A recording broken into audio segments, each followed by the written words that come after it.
Did you know there was an African city with so many books that scholars said its libraries made Europe look like amateurs? This is the story of Timbuktu. And history textbooks barely even mention it. In this video, I'm going to show you how Timbuktu became a global center for science, finance, medicine, mathematics, and literature, and reveal the real reason why its incredible legacy was almost completely erased from our history books. Timbuktu is located in modern-day Mali, in West Africa. But if we rewind the clock to its golden age, from the 1300s to the 1600s, this city wasn't just a place on a map, it was the intellectual heartbeat of Africa, the Middle East, and beyond. It was a crossroads of civilizations, where ideas, goods, and people converged. The city's wealth wasn't just built on gold and salt, which it had in abundance, but on something far more precious, knowledge. So, what made it so special? Let's start with the libraries. Timbuktu wasn't home to just one or two libraries. It had dozens upon dozens of them. These weren't small collections either. We're talking about hundreds of thousands of manuscripts. These were meticulously handwritten books covering an astonishing range of subjects. You'd find advanced texts on astronomy, detailing the movements of stars and planets. There were medical manuals describing complex surgical procedures long before similar techniques were common in Europe. They had books on algebra, geometry, and advanced mathematics. They created detailed maps of the world, older than most colonial borders we know today. And it didn't stop there. There were volumes on law, geography, philosophy, poetry, and even engineering. This wasn't just a city. It was a living encyclopedia. At the very heart of this intellectual world was the legendary University of Sankoré. This wasn't a university in the modern sense with a single campus. It was a collection of independent schools, each run by a master scholar. It attracted the brightest minds from all over Africa, the Middle East, and even parts of Europe. Getting a degree here was no easy task. A student had to study under a master for years, sometimes decades. The final exam involved memorizing entire books and publicly defending their knowledge against seasoned scholars. Graduating meant you were recognized as a true intellectual heavyweight.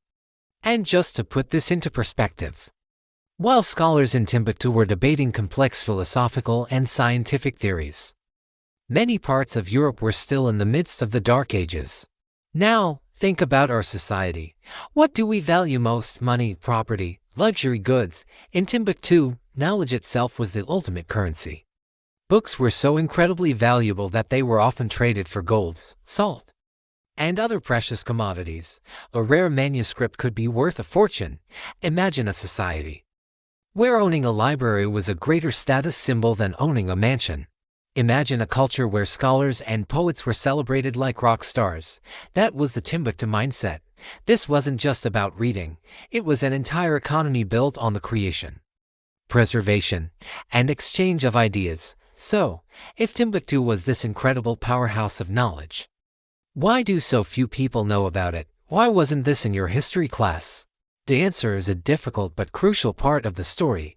When European colonizers arrived in Africa centuries later, they came with a narrative.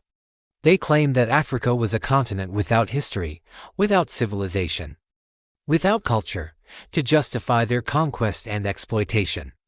They had to erase the evidence that proved them wrong, and Timbuktu was the ultimate evidence. They burned libraries.